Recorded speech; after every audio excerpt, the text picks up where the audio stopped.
Hai, kita berjumpa lagi. Saya akan membacakan beberapa ayat dari kitab Mazmur pasal 1 ayat 1 sampai 6. Judulnya Jalan Orang Benar dan Jalan Orang Fasik. Ayat 1, berbahagialah orang yang tidak berjalan menurut nasihat orang fasik, yang tidak berdiri di jalan orang berdosa, dan yang tidak duduk dalam kumpulan pencemooh. Tetapi yang kesukaannya ialah Taurat Tuhan, dan yang merenungkan Taurat itu siang dan malam. Ia seperti pohon yang ditanam di tepi aliran air, yang menghasilkan buahnya pada musimnya, dan yang tidak layu daunnya, apa saja yang diperbuatnya berhasil. Ayat 4, bukan demikian orang fasik, mereka seperti sekam yang ditiupkan angin. Sebab itu orang fasik tidak tahan dalam penghakiman.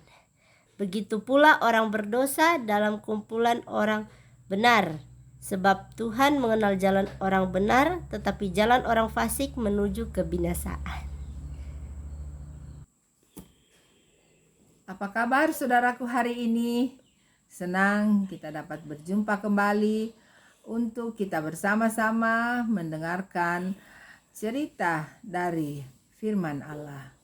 Nah, di pertemuan kita yang lalu saya membacakan cerita dari Alkitab ini di kitab Perjanjian Baru. Nah, saat ini kita kembali untuk mendengarkan cerita dari kitab Perjanjian Lama. Nah, saat ini cerita kita masih berada di dalam kitab Imamat. Imamat pasal 15. Nah, jadi kita akan meneruskan pembacaan cerita dari kitab Imamat pasal 15. Yang lalu di pasal 14 ya. Nah, di pasal 15 ini judulnya adalah ketidaktahiran pada laki-laki dan perempuan. Nah, jadi kita akan mendengarkan uraiannya, bagaimana itu ketidaktahiran pada seorang laki-laki dan pada seorang perempuan. Ayat 1. Tuhan berfirman kepada Musa dan Harun, berbicaralah kepada orang Israel dan katakan kepada mereka, apabila aurat seorang laki-laki mengeluarkan lelehan, maka najislah ia karena lelehannya itu. Beginilah kenajisannya berhubung dengan lelehannya itu. Bila auratnya membiarkan lelehan itu mengalir, atau bila auratnya menahannya sehingga tidak mengeluarkan lelehan, maka itulah kenajisannya. Nah, jadi saudaraku, ini ada satu penyakit ya, penyakit yang mengeluarkan, dikatakan di sini lelehan ya. Nah, seterusnya, setiap tempat tidur yang ditiduri orang yang mengeluarkan lelehan itu menjadi najis, dan setiap barang yang didudukinya menjadi najis juga. Setiap orang yang kena kepada tempat tidurnya haruslah mencuci pakaiannya, membasuh tubuhnya dengan air, dan ia menjadi najis sampai matahari terbenam. Setiap yang duduk di atas barang yang telah diduduki oleh orang yang demikian haruslah mencuci pakaiannya, membasuh tubuhnya dengan air, dan ia menjadi najis sampai matahari terbenam. Siapa yang kena kepada tubuh orang yang demikian haruslah mencuci pakaiannya, membasuh tubuhnya dengan air, dan ia menjadi najis sampai matahari terbenam. Nah, jadi saudaraku, diulang-ulang ya kembali peringatan bagaimana tentang orang-orang yang sakit lelehan ini ya. Jadi mereka itu menjadi tidak kudus ya, dikatakan sampai matahari terbenam. Apabila orang yang demikian meludahi orang yang tahir, haruslah orang ini mencuci pakaiannya, membasuh tubuhnya dengan air, dan ia menjadi najis sampai matahari terbenam.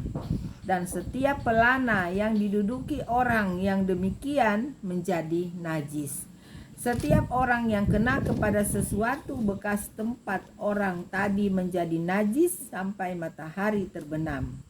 Siapa yang mengangkatnya haruslah mencuci pakaiannya, membasuh tubuhnya dengan air, dan ia menjadi najis sampai matahari terbenam.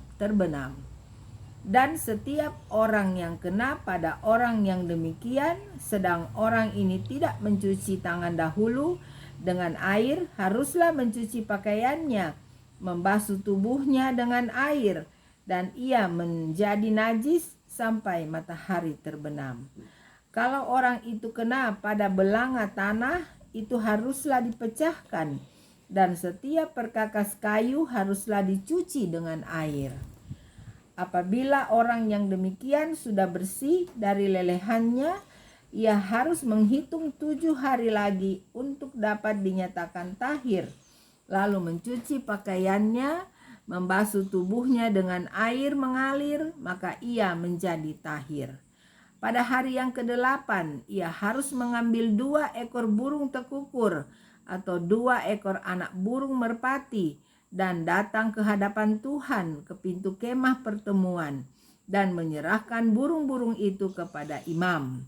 Nah, jadi kalau orang yang terkena penyakit lelehan tadi itu, dia sudah dikatakan tahir, namun belum langsung dinyatakan dia sembuh ya. Jadi harus tunggu 7 hari. Nah, setelah 8 hari dan dia sudah lelehannya itu sudah tidak lagi mengeluarkan lelehan, maka dikatakan dia harus membawa 2 ekor burung tekukur atau 2 ekor anak burung merpati. Dia membawa itu ke hadapan Tuhan di pintu kemah pertemuan, dan burung-burung itu diserahkan kepada imam.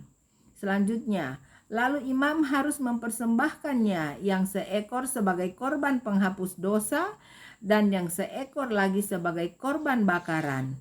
Nah, di pasal-pasal yang lalu kita sudah mendengarkan bagaimana tentang korban penghapus dosa dan korban bakaran ya. Nah, jadi itulah yang harus dilakukan oleh orang yang sudah dinyatakan sembuh ya, sudah dinyatakan tahir ya, hampir sembuh sempurna. Dengan demikian imam mengadakan pendamaian bagi orang itu di hadapan Tuhan karena lelehannya. Nah, jadi kalau dia sudah melakukan upacara ini dilakukan oleh imam di hadapan Tuhan, maka tentunya orang ini sudah dinyatakan sembuh. Selanjutnya ayat 16. Apabila seorang laki-laki tertumpah maninya, ia harus membasuh seluruh tubuhnya dengan air, dan ia menjadi najis sampai matahari terbenam. Setiap pakaian dan setiap kulit yang kena tumpahan mani itu haruslah dicuci dengan air dan menjadi najis sampai matahari terbenam. Juga seorang perempuan, kalau seorang laki-laki tidur dengan dia dengan ada tumpahan mani, maka keduanya harus membasuh tubuhnya dengan air dan mereka menjadi najis sampai matahari terbenam. Jadi kalau kita lihat di sini saudaraku ya, luar biasa. Jadi Tuhan Allah itu memang benar-benar menghendaki agar umatnya itu menjadi umat yang suci ya, yang bersih ya, dari dalam tubuhnya dan luar dalam ya. Tubuh manusia ini harus apa? Harus bersih ya, karena itu yang diharapkan oleh Tuhan ya, karena mereka ini adalah umat-umat pilihan daripada Tuhan Allah. Nah, selanjutnya, apabila seorang perempuan mengeluarkan lelehan dan lelehannya itu adalah darah dari auratnya, ia harus 7 hari lamanya dalam cemar kainnya, dan setiap orang yang kena kepadanya menjadi najis sampai matahari terbenam. Segala sesuatu yang ditidurinya selama ia cemar kain menjadi najis, dan segala sesuatu yang didudukinya menjadi najis juga. Setiap orang yang kena kepada tempat tidur perempuan itu haruslah mencuci pakaiannya, membasuh tubuhnya dengan air, dan ia menjadi najis sampai matahari terbenam. Setiap orang yang kena kepada sesuatu barang yang diduduki perempuan itu haruslah mencuci pakaiannya, membasuh diri dengan air, dan ia menjadi najis sampai matahari terbenam. Nah, jadi betapa perlunya ya seorang laki-laki ataupun seorang perempuan itu membersihkan diri mereka. Apalagi di sini seorang perempuan yang dikatakan mendapat haid ya, mendapat haid. Jadi memang kalau menurut kesehatan saudaraku, memang setiap 4 jam atau 6 jam ya itu harus dibersihkan ya, diganti pembalutnya agar supaya badan wanita ini tetap sehat ya. Jadi itu harus diperhatikan karena tentunya kuman-kuman yang berada di haid itu tidak bagus ya untuk tubuh manusia. Nah, selanjutnya ayat 23. Juga pada waktu ia kena kepada sesuatu yang ada di tempat tidur atau di atas barang yang diduduki perempuan itu, ia menjadi najis sampai matahari terbenam. Jikalau seorang laki-laki tidur dengan perempuan itu dan ia kena cemar kain perempuan itu, maka ia menjadi najis selama 7 hari dan setiap tempat tidur yang ditidurinya menjadi najis pula. Nah, jadi sekiranya kalau kita zaman sekarang ya saudaraku, sekiranya kita tidur dan bangun pagi-pagi kemudian terdapat bercak di tempat tidur ya atau di spray, tentunya saya dan saudaraku pasti akan segera mengganti ya akan spray itu, dan itu memang yang diharapkan agar supaya kebersihan tetap terjaga ya di dalam kehidupan kita. Nah, selanjutnya, apabila seorang perempuan berhari-hari lamanya mengeluarkan lelehan, yakni lelehan darah yang bukan pada waktu cemar kainnya, atau apabila ia mengeluarkan lelehan lebih lama dari waktu cemar kainnya, maka selama lelehan yang najis itu, perempuan itu adalah seperti pada hari-hari cemar kainnya, yakni ia najis. Setiap tempat tidur yang ditidurinya selama ia mengeluarkan lelehan haruslah baginya seperti tempat tidur pada waktu cemar kainnya, dan setiap barang yang didudukinya menjadi najis sama seperti kenajisan cemar kainnya. Setiap orang yang kena kepada barang-barang itu menjadi najis, dan ia harus mencuci pakaiannya, membasuh tubuhnya dengan air, dan ia menjadi najis sampai matahari terbenam. Tetapi jikalau perempuan itu sudah tahir dari lelehannya, ia harus menghitung 7 hari lagi. Sesudah itu barulah ia menjadi tahir.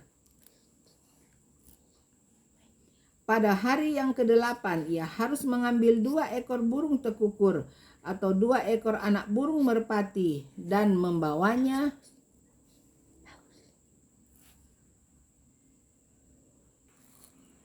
Nah, saudaraku, kita lanjutkan di ayat 29.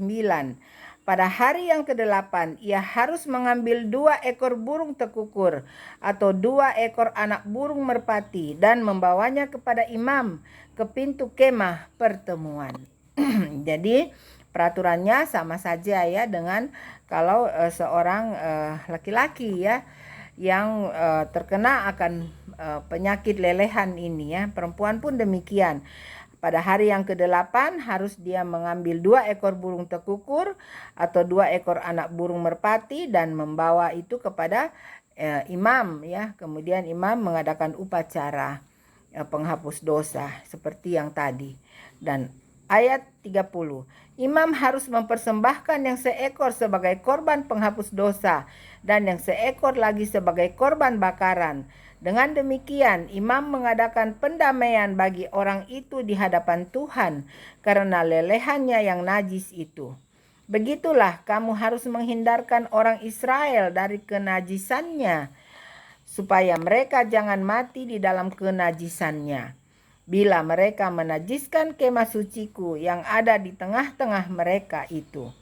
Itulah hukum tentang seorang laki-laki yang mengeluarkan lelehan atau yang tertumpah maninya yang menyebabkan dia najis, dan tentang seorang perempuan yang bercemar kain, dan tentang seseorang baik laki-laki maupun perempuan yang mengeluarkan lelehan, dan tentang laki-laki yang tidur dengan perempuan yang najis. Nah, jadi sekali lagi ya saudaraku ya, Tuhan Allah menghendaki umat-umatnya itu menjadi umat-umat yang bersih ya, baik dari luar ataupun dari dalam diri mereka ya. Sehingga Tuhan Allah memberikan ketentuan-ketentuan kebersihan ini kepada Musa dan Harun agar supaya dapat dilakukan oleh bangsa Israel pada saat itu. Nah, saudaraku, ini pun bisa menjadi pelajaran bagi kita semua ya, bahwa kita harus benar-benar juga memperhatikan akan kebersihan ya, kebersihan dari tubuh kita, agar dengan demikian tentunya tubuh kita menjadi sehat dan kita pun merasakan satu kebaikan tentunya ya, atau senang dengan tubuh kita yang sehat. Tentunya saudara-saudaraku pun demikian. Nah, saudara, inilah saya dapat membacakan akan firman Allah dari Imamat pasal 15. Jadi ayatnya dari ayat 1 hingga ayat 33. Nah, saudaraku, biarlah saudaraku bisa mengambil sesuatu yang baik dari firman Allah ini, sehingga kita selalu suka untuk mendengarkan firman Allah dan melakukannya. Terima kasih saudaraku sudah bersama-sama dengan saya untuk menyelesaikan pembacaan cerita dari Imamat pasal 15. Dimanapun saudaraku berada, saya selalu berdoa agar saudaraku semua dalam keadaan yang sehat dan bersukacita. God bless you. Bye.